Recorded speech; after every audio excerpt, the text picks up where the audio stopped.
À chaque nouvel éclair, tous les visages se tournaient vers le lac pour voir encore, dans cette brève et éblouissante lumière, la voile blanche. Elle est toujours là. C'était étrange.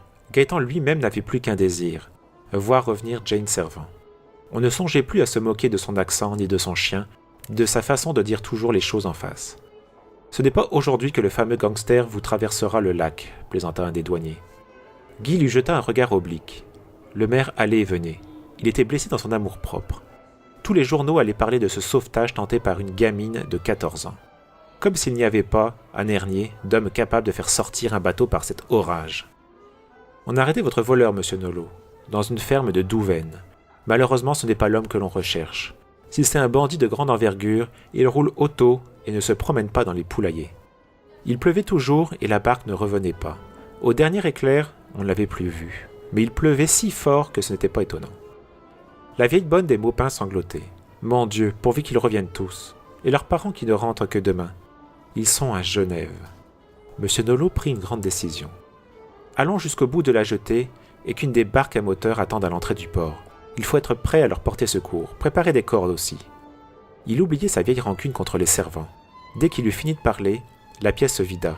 Tout le monde s'est lancé vers la jetée sous la pluie battante. Seuls Jacqueline et Guy restèrent assis sur le perron, enveloppés dans leurs pèlerines. Si elle revient, c'est ici qu'elle abordera le plus facilement.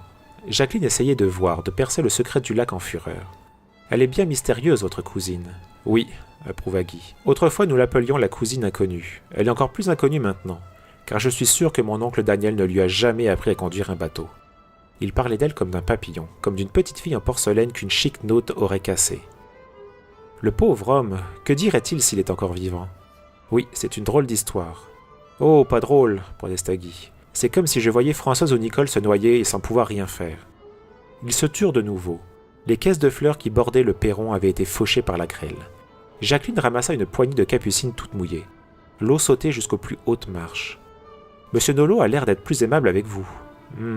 Enfin, il a pris en grippe ce pauvre Vaillant.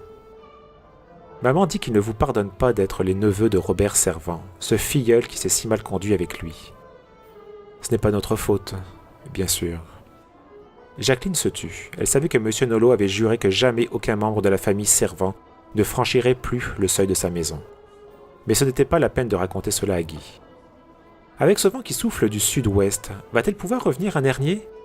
Mais le bateau qu'elle avait pris n'était déjà plus peut-être qu'une épave. Soudain, dans l'éblouissement d'un nouvel éclair, on aperçut une voile blanche qui entrait dans le port. Denis, qui avait réussi à grimper sur un des pieux marquant cette entrée, entendit, dans le vent, ce seul cri. « Un docteur, vite, un docteur !»